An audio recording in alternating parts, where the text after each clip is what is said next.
Shalom, brother and sister truth seekers. I got something exciting I want to share at some point, but I gotta give the quick background information first.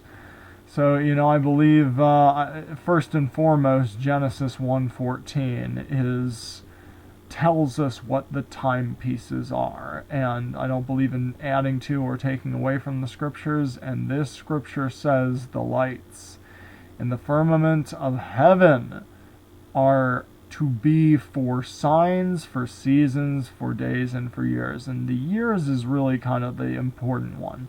People that try to say the luminaries aren't good enough and the signs that they render for showing us the divisions of the Creator's times, they don't have enough virtue and they're not good enough by themselves. We need to add various forms of intercalations and men's calculations and adjustments to try and tweak time to something that makes sense. I don't agree with that, and I will be hitting that more and more from as many different angles as I can. I've just been really swamped with life lately. Incredible. But yes, I believe this verse says the luminaries were for years. If nothing else, they were to define the concept of a year. I don't see any further explanation in here saying, every 3 or 4 years you need to jump 3 or 4 days ahead of the signs, the division of the seasons that these lights in the firmaments are declaring, the cycles of these lights. So this is a very foundational verse for me. From there, I began to search for an understanding of how these timepieces work, because there's not much in the Bible that really tells us the sun moves this fast, the stars move this fast, the moon does this. Like, what are these lights doing? So that's where Enoch 1 came into play. And I remember the first time I read Enoch, I was of course just interested in, well, not of course, but I was interested in the giants and things. Like, I heard about Enoch, listened to my audio Bible a lot, and eventually, I noticed the book of Jude was quoting Enoch directly. So I don't know, and I found Enoch fascinating at first. I don't think it's going to necessarily make or break anyone's salvation, most of Enoch. In the debates about how much of it is legit, I know 119 Ministries has a long video or two trying to debunk Enoch, but even in their own video they take a second to say, well, most of Enoch is probably, written by other people claiming to be Enoch and just trying to write stories and fables and things, with the exception of the luminary section of Enoch 1. And so, even they were saying there was possibly an exception. And so for the 200,000 plus people who watch that, I hope they realize that they might not want to ignore the luminary section of Enoch 1. I think there's definitely something to look into. It's helped me to just understand what the sun and moon are doing. I don't think it's fully understood yet, but I think they're just like all other truth. There's a lot of translational verification of accuracy and consistency in the translation of Enoch 1 that needs to be done. But I think there's enough there to kind of get your mind kind of understanding how these lights move. But then you don't even need to pay attention to Enoch. You can just kind of look up into the heavens for yourself and realize, if you were a caveman, you would eventually realize that, there's this yearly cycle that is occurring. It gets hot during one time of the year, and then it gets really cold. And this cycle of hot and cold is a repeating cycle, and it is a direct consequence of the movements of the sun in particular. Seasons are a direct result of the movements of the heavenly luminaries, specifically the sun, and it is a yearly cycle. If you were a caveman, you would understand this is the yearly cycle. Once a year I get the hot season, and then once a year I get the cold season, and these are directly associated with time. Some people try to say they're not associated with time. I'm going to be doing a separate video talking about these people who have tried to claim that the time being measured by the position of the luminaries is wickedness. I challenge any of those people to try and debate me on that topic, because I am a little frustrated on those who say that, and I invite you to please, let's have loving iron sharpening iron. Don't hide from the comments of this video. Go ahead and share your thoughts and let's discuss it, because I do think that is error, and I'm very concerned. Like, it's a direct departure from Genesis 1:14. Yes, of course, no one is to worship the sun and the moon and the stars, but Genesis 1:14 said these were for times. This is the clock of the Creator. And I've seen these people who say the time is independent. They speak out of both sides of their mouth. They all are striving to try and keep their quote-unquote calendars in sync with the seasons. That's what all calendars are trying to do. They're trying, in various forms of intercalation and leap years and adjustments, all of them are striving to try and stay in sync with the seasons. They're striving so hard, and they come up with a million different ways to do it, and they just can't accept the fact. I don't think the Qumran community of the Dead Sea Scrolls could either. They were fixated on a 7-day weekly cycle and trying to affix that cycle and mold the Creator's times around that cycle. And I just made a video titled, I think, which day is the 7th day of the week on it. I touched briefly on this, but I do believe which day is the weekly Sabbath on. And I do believe the Sabbath is a different cycle from the times, and it's just evidence from the duration of the solar year, like at 365.24. That extra 0.24 is going to cause the yearly cycle. It's not divisible by 7. It's gonna cause your yearly cycle to shift. So I mean, from the Sabbath, and every 4 years or so, these people who try and mold the timing of the 7th-day Sabbath to the year, they're going to have to adjust their Sabbath every 4 years, so that there's more than 6 days between Sabbaths. And I mean, I think there are many instructions that talk about 6 days between Sabbath, and I don't see any exception to that. But anyway, so yes, I believe in time told by the witness of the heavenly luminaries, and it's just all these calendars are just striving to be in sync with the seasons, and I think they just need to just let nature run its course. It's called springtime and harvest time.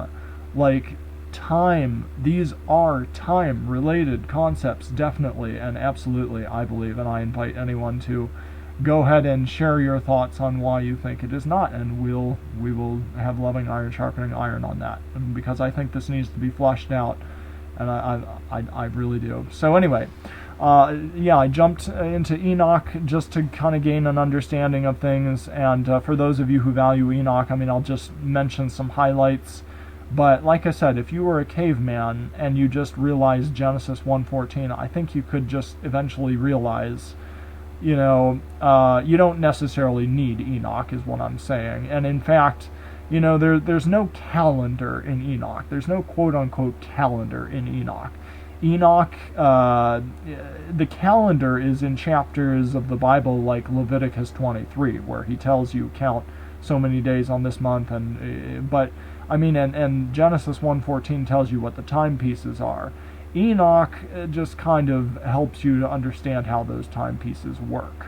And I mean, Enoch talks about the portals of heaven, and by the way, when he talks about the first, let's see here, I mean, I'm just going to hit the highlights, but he talks about the first commandment of the luminaries.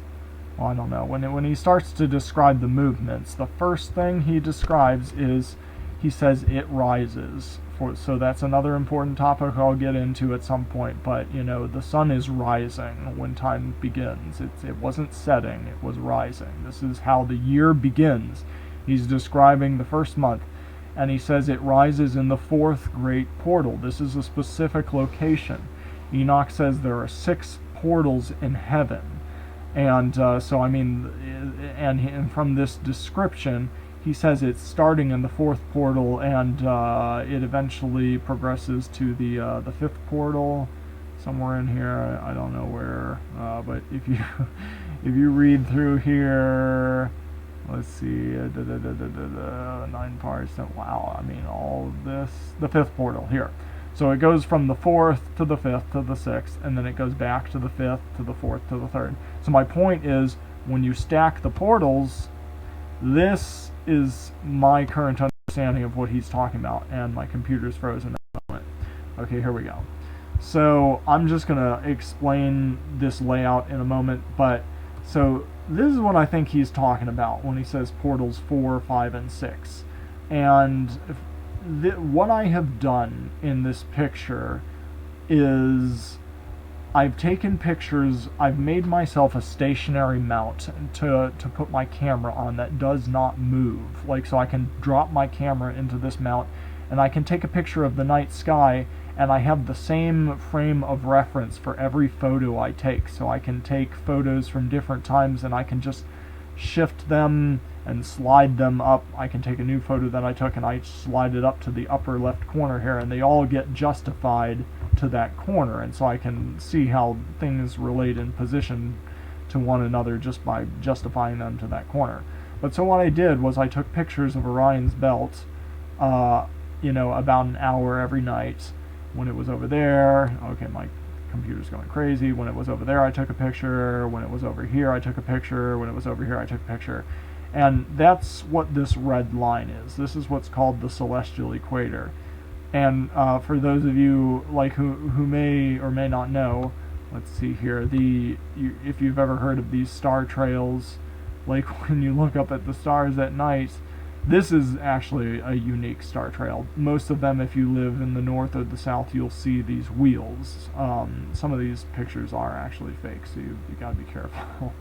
But this is a special picture because this is what you see near the equator, and you see a circle up here and you see a circle down here, and right up the middle you see this straight line, and like this that's kind of interesting. But my point is, stars always trace the same exact path, and that's why they're able to make these star trail photos, is because day in and day out all the stars are doing are spinning. The sun and the moon are not just spinning.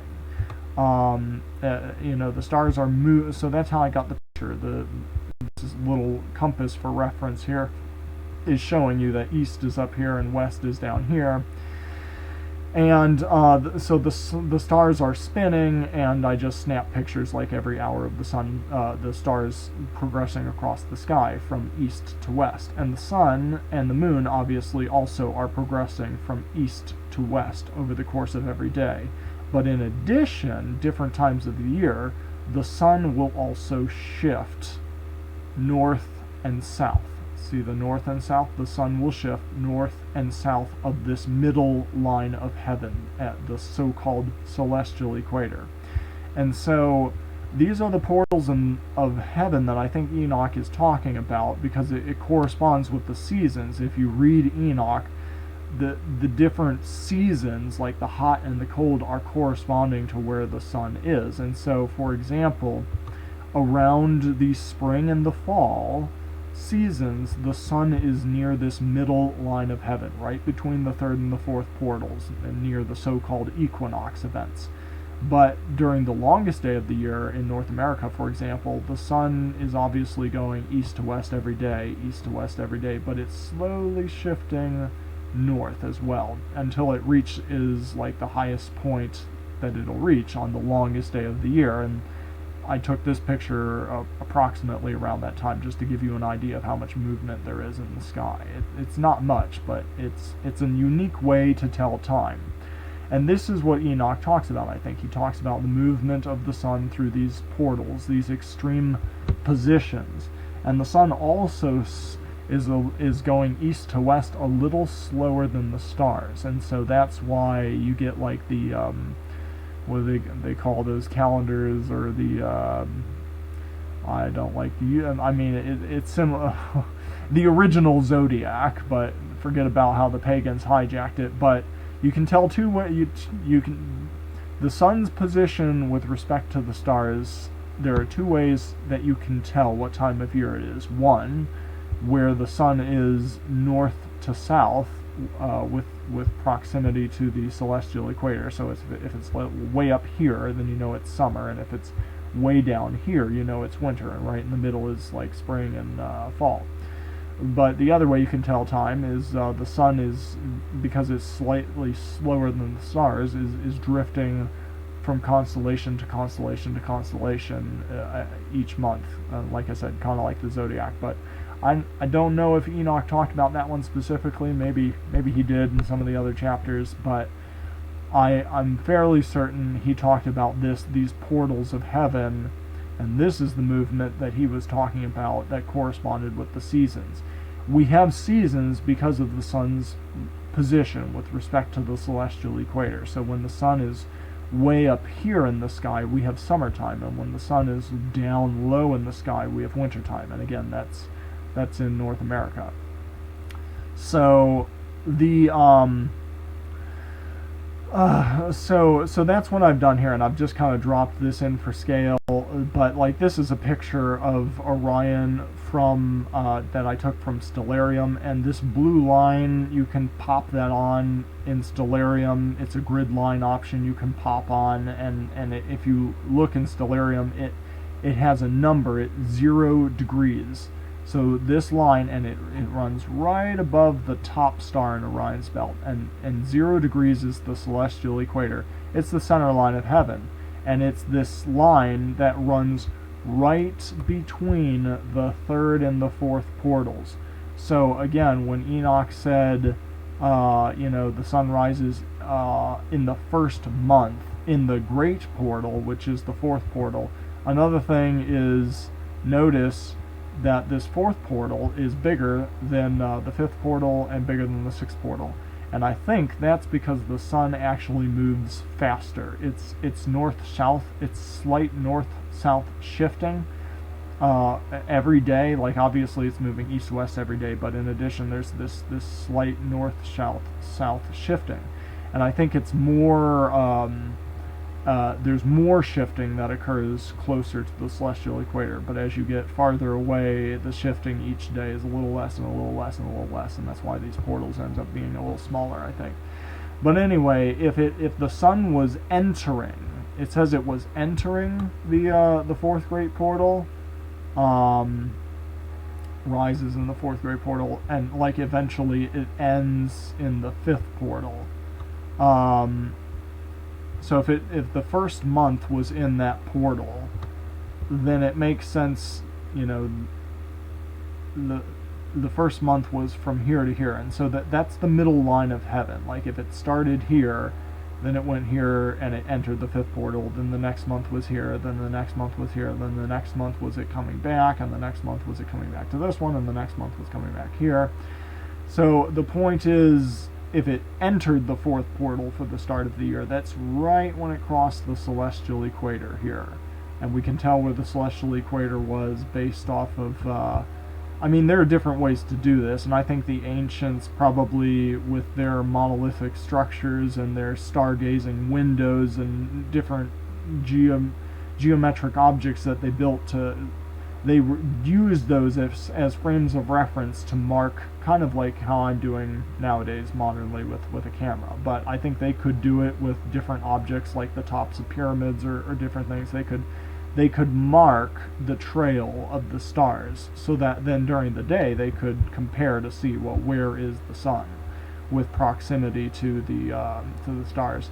And so maybe I better mention, in case you're not familiar, but these big discs are obviously the sun, but I took these pictures with a solar filter over the top, and that's why everything else is black instead of a blue sky, so that I could see the sun with my camera. That's why it all looks black. But anyway, you can study the timing of these different pictures, and you can get a feel for where the sun is at the different times of year.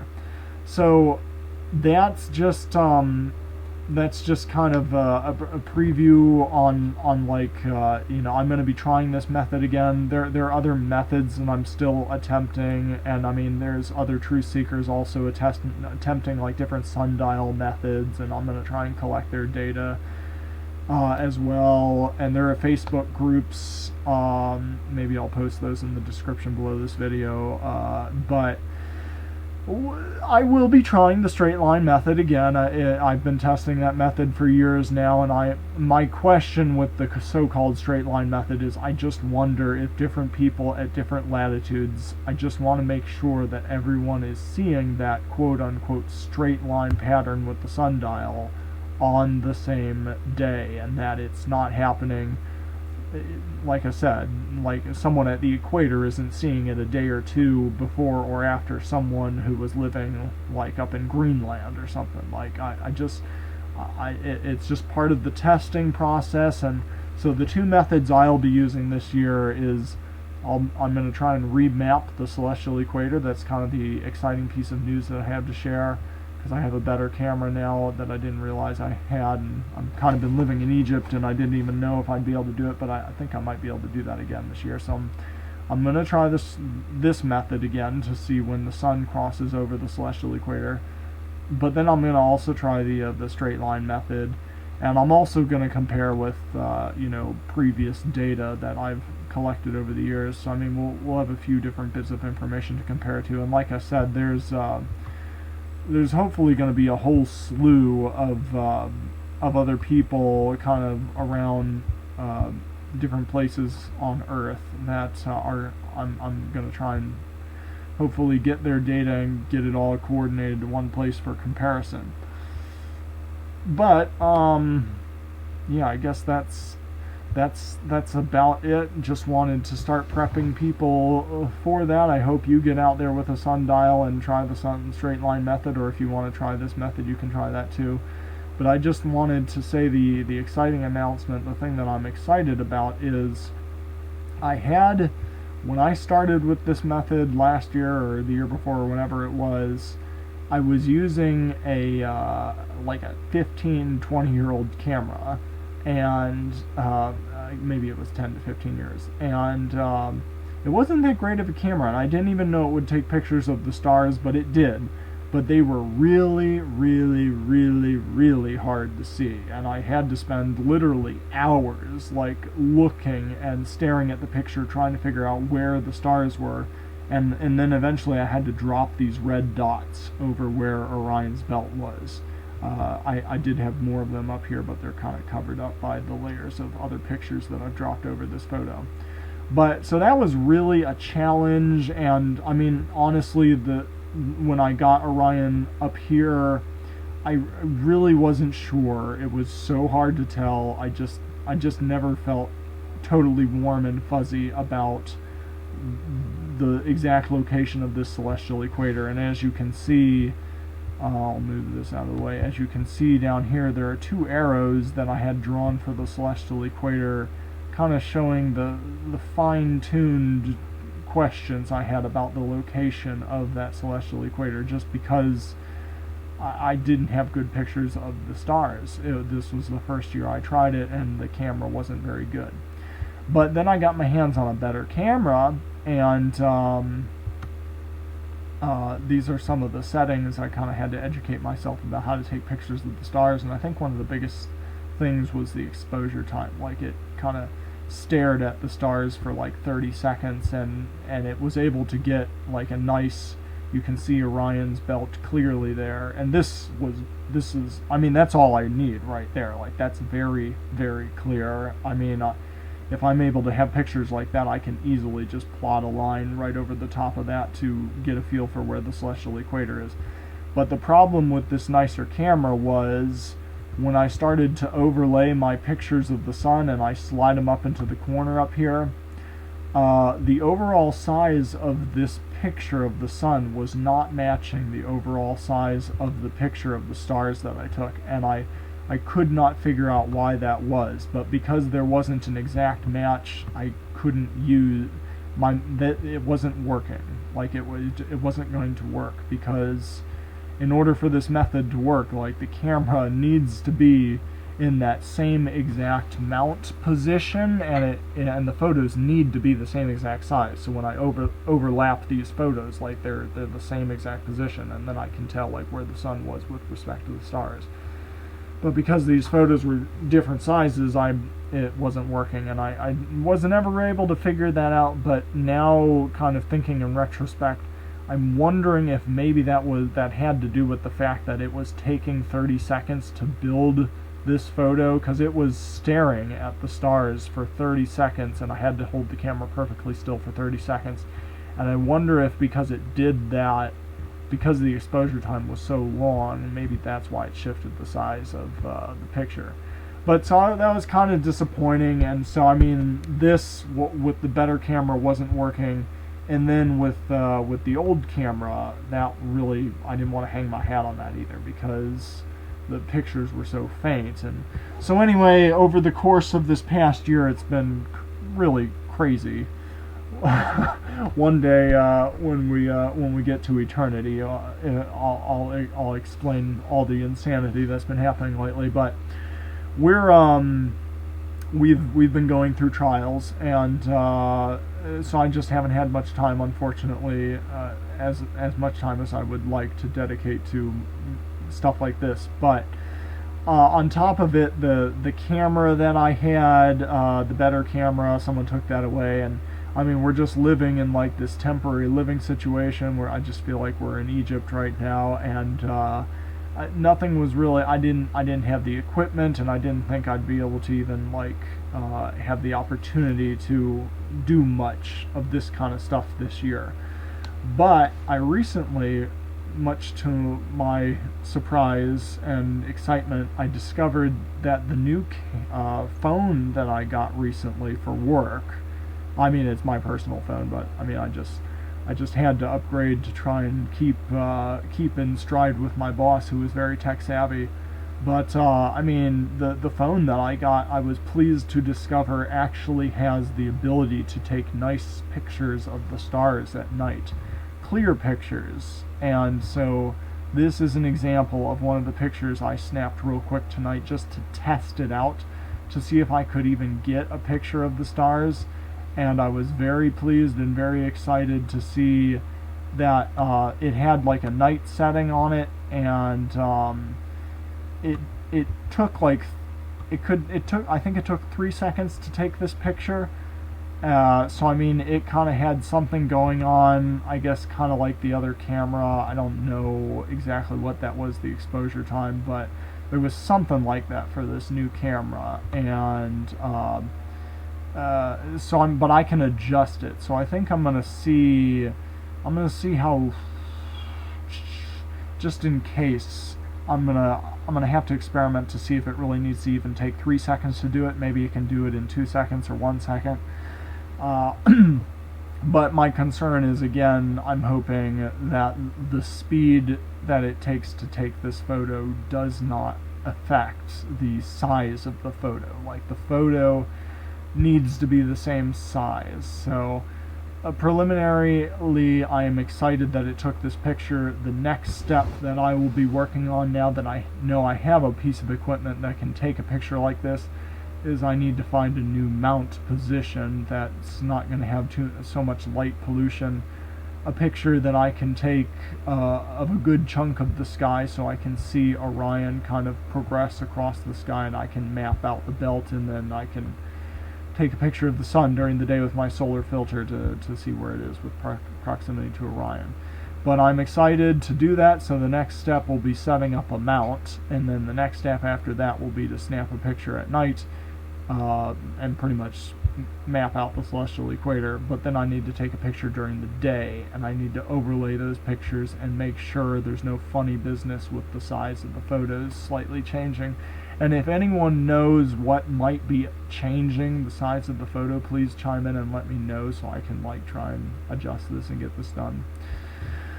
But yeah, like I said, this is just an introduction. I called this video the Enoch Calendar, just to kind of, because I think that's something people gravitate to or think about, but it's not I don't believe it's the Creator's calendar, and actually, calendar isn't even a word we see in the scriptures. It's his times, and his set times is what we're interested in trying to discover here. And so I'm excited to try out some methods this year, and I'll be keeping you posted. And I hope some of you will be trying some of these things out as well. So I guess that's it for now. Shalom, and may Abba bless you to continually seek out His truth in love with a pure